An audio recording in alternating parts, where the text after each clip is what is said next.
Ladies and gentlemen, I hope all is well. This is Chris with That Square Sports Podcast. And check this out. The draft is less than a week away. No, it is a week and a day away. So that's really cool. I'm going to do my final mock for all 32 teams, the first round and second round. I could do a third round. I don't know. It depends on how I'm feeling that day. But I really am excited. I do want to see the draft. I want to see where all 32 teams' direction goes. With that being said, though, you're here for the Jayden Daniels video, right?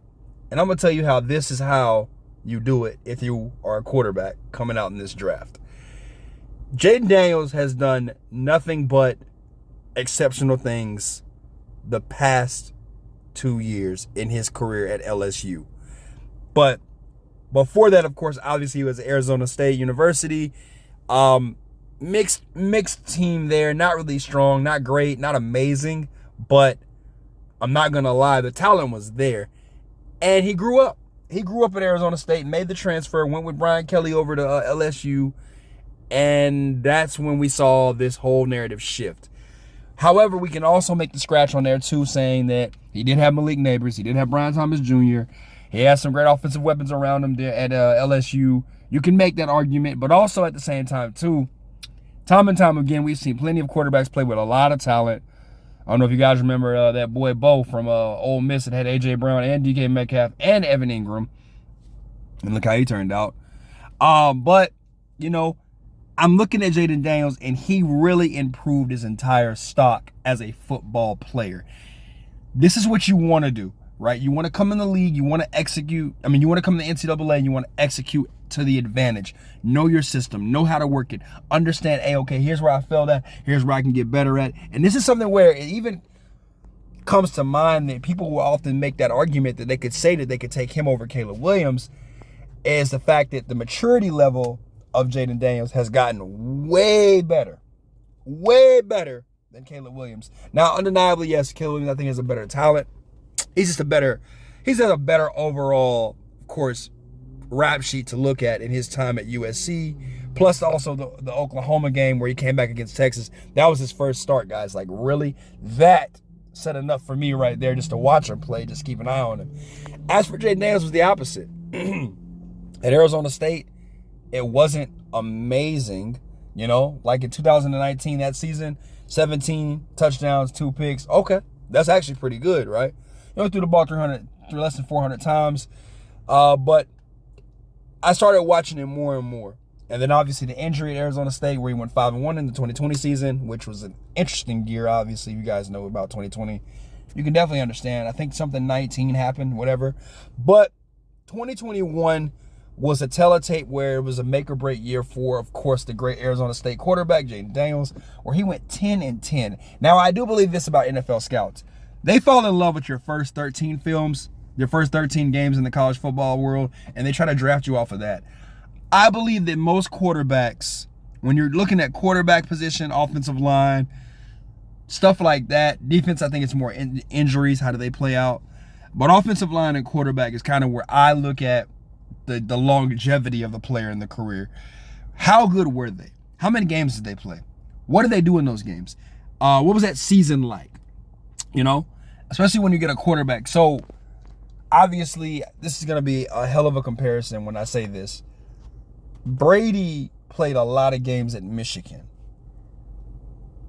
versus, you know, other quarterbacks such as Sam Howell, such as Trubisky. And I know it's a huge drop-off, but I'm going to get to my point.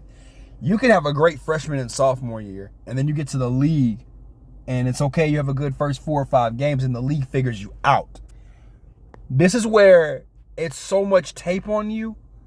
We want to see how you play in all cylinders of the game of football. And this is where I think Jayden Daniels excelled really, really well at. He went to Arizona State, obviously, where Pac-12, I don't even know if they play defense or not. They just throw that thing up. But the SEC, obviously, it's not been the dominant conference as it used to be back in the day. It has slipped a little bit since this transfer portal has opened up. I will say that. I'm an A&M fan, by the way. But it is probably the closest thing to the NFL that you're going to get. That and the Big Ten. I can't ignore the Big Ten. The Big Ten and the SEC are probably the closest thing you're going to get to the NFL. And what I mean by that is the style of play is different. Most teams in the SEC, they run the ball. They very, very seldomly throw it, try to air it out. It's going to be right in between the tackles and the guards. They're going to control the narrative of the game. Jayden Daniels has kind of done something that Joe Burrow did. Let's light that ass up on offense. Let's do this.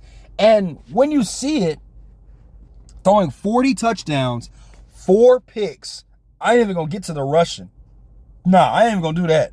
You know what I'm saying? Having almost 3,000 plus yards passing and 1,000 yards plus rushing, my dude, my G. You start to ask yourself, what kind of quarterback is he? Accuracy, I like it. It's there. Obviously, he had a lot of great receivers to throw the ball to in his time in college. But I do like this. This is what I like a lot about, of course, my boy Jayden Daniels, is that it's the patience, the reads, understanding, getting his feet settled, like watching him throw, watching him move. Even when he was on the run a lot, you know, when he was at LSU, he was constantly looking downfield, looking for the bigger play. And if you watch his earlier tape at Arizona State, he would just take off and run. Even his first year, sometimes at LSU, when he was there in 2022, he wasn't really looking down the field. But it's growth as a quarterback. And these are the things that you look for, especially if you're a scout in the NFL. You're not looking for just the, big play. Oh, man, there he goes. No, you're looking to see how he maneuvers against the defense. Because football is a game of chess, not checkers. And that's what a lot of these GMs, oh my gosh, these GMs don't understand.